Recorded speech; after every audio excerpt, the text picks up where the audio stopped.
Shu'uman jirage daga wata duniyar.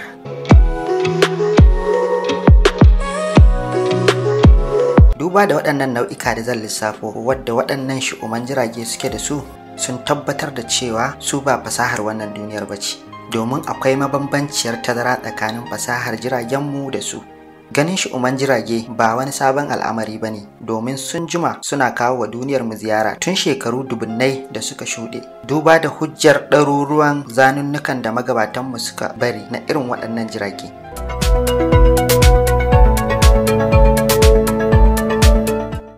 Shu'uman jirage wadda aka fi sani da UFO ko kuma UAP sun kasance ababen al'ajabi a sabuwar duniya, domin alakanta fasahar zamani da muke takama da ita da kuma yadda fasahar shu'uman jirage take. Akwai mabambancin mabayyanin fifiko da ya bar mutanen zamani da su sarƙeya.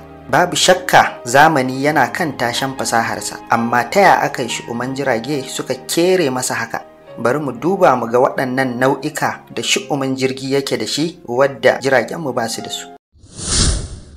Nau'i na ɗaya, shu'umin jirgi ba shi da fuffuke ko kuma farfela, kamar yadda muka sani cewa dole jirgi ya mallaki alal aƙalla ɗaya daga ciki.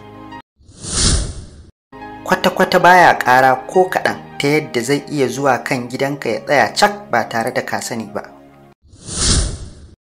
Yakan iya ɓacewa a sararin samaniya kafin ƙifta ido saboda tsananin gudunsa, kuma yakan iya ƙara gudu daidai yadda yake so kafin ka ce kwabo. Yakan iya tsayawa a sama cak ba tare da yana tafiya ko motsi ba. Iya haka ya isa ya rikita tunanin manazartan duniyarmu. Duk da gudun walƙiyar da yake da shi, yakan iya zilliya, sannan birki ko in ce tsayawa cak ba wani aiki ba ne. Shi yasa wasu suke cewa yana ɓacewa domin rashin ganin lokacin da yake tafiya. In zai tashi daga ƙasa, yana tashi ne kamar fitar kibiya daga cikin baka, ba tare da ya yi gudu a ƙasa kamar yadda jirage masu fuffuke suke ba, kuma baya tashi a hankali kamar yadda jirage masu saukar ungulu suke.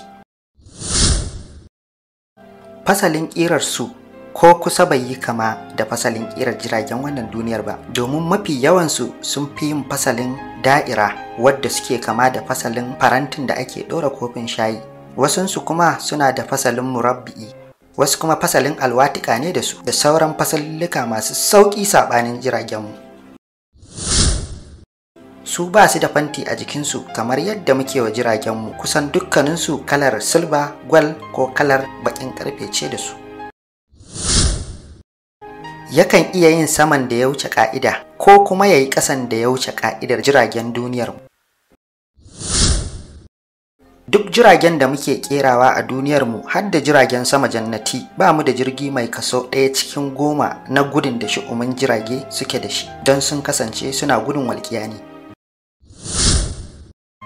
A mafi yawancin lokaci ba ka iya ganin tafiyar shu'umin jirgi, sai dai kawai ka gan shi a nan sai kuma ka gan shi a can. Mutane da yawa suna zargin yana da fasahar ɓacewa, shi yasa hakan ke faruwa. Yakan iya yawo a cikin iska ko kuma a cikin ruwa, wadda yakan iya gudu da ya kai knot 70 a ƙarƙashin ruwa.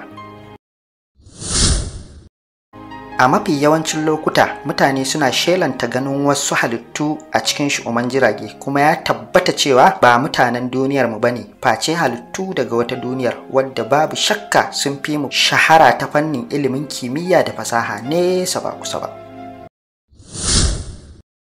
Shu'uman jirage suna da fitilu masu walƙiya a lokutan da suka so, sannan da wannan fitilun suke iya gusarwa mutane tunani a lokacin da suka so su farauce su. Kusantar shu'uman jirage kan sa gashin kan mutum ya koma fari, sannan na'urori irin su wayar hannu, motoci masu aiki da lantarki da sauransu waɗanda ke inda shu'uman jirage suke ba sa iya aiki yadda ya kamata, ko ma su ki aiki kwata-kwata. Amma dai tabbas su waɗannan halittu ma'abota shu'uman jirage ba su da haɗari sosai, domin akwai tabbacin gudunmawoyi da suka ba wa ɗan adam a lokutan da muka fafo bala'in da ya fi ƙarfinmu, kamar lokacin da bala'in watan Afrilu na shekarar 1986 a tashar makamashin lantarki ta Chernobyl a ƙasar Ukraine ya afku, bala'in da ya so ya yi sanadiyar miliyoyin rayuka. Allah ya kawo sauƙi ta sanadiyar kawo ɗaukin gaggawa daga masu shi'uman jirage. Kazalika a ranar Laraba 28 ga watan Afrilu a shekarar 2010 mutane da yawa sun ga shi'uman jirage suna shawagi a tashar makamashin lantarki na Limerick da ke Pennsylvania, ƙasar Amurka.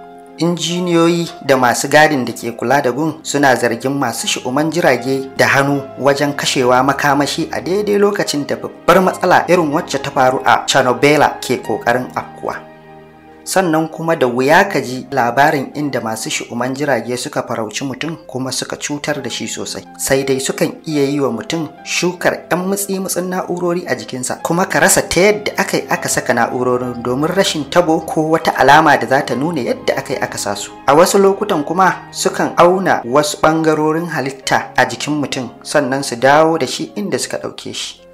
Manya-manyan ƙasashe da suka shahara a duniya irin su Amurka sun jima suna iya bakin ƙoƙarinsu na ganin sun kwaikwayi irin fasahar shi'uman jirage, amma dai har izuwa yanzu abin ya ci tura, domin babu wani ci gaba da wata ƙasa ta bayyana a game da cimma nasarar samar da irin waɗannan fasahar.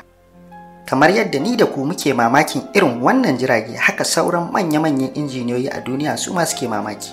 Wasu na ganin masu shi'uman jirage suna zuwa ne daga wasu duniyoyin, wasu kuma sun ce ai daga kan watan duniyarmu suke zuwa, wasu kuma suna cewa mutanen duniyar karkashin ƙasa ne, da masu cewa kuma ai sansaninsu yana cikin teku irin su surkukin Bamuda, wasu ma cewa suke ai daga shekarun gaba suke zuwa. Ko ma dai daga ina suke zuwa, to suna da baibaye da ababen al'ajabi. A ci gaban wannan bidiyon za mu ji sauran manubar da shi'uman jirage suke, mu kuma ji yadda suke ɗaukar mutane da yadda suke gogewa mutane tunanin abin da suka gani lokacin da aka farauce su. Mu ji yadda manya-manyan ƙasashen duniya suke fafutuka wajen ganin sun gano abin da ke faruwa na game da ma'abota shi'uman jirage.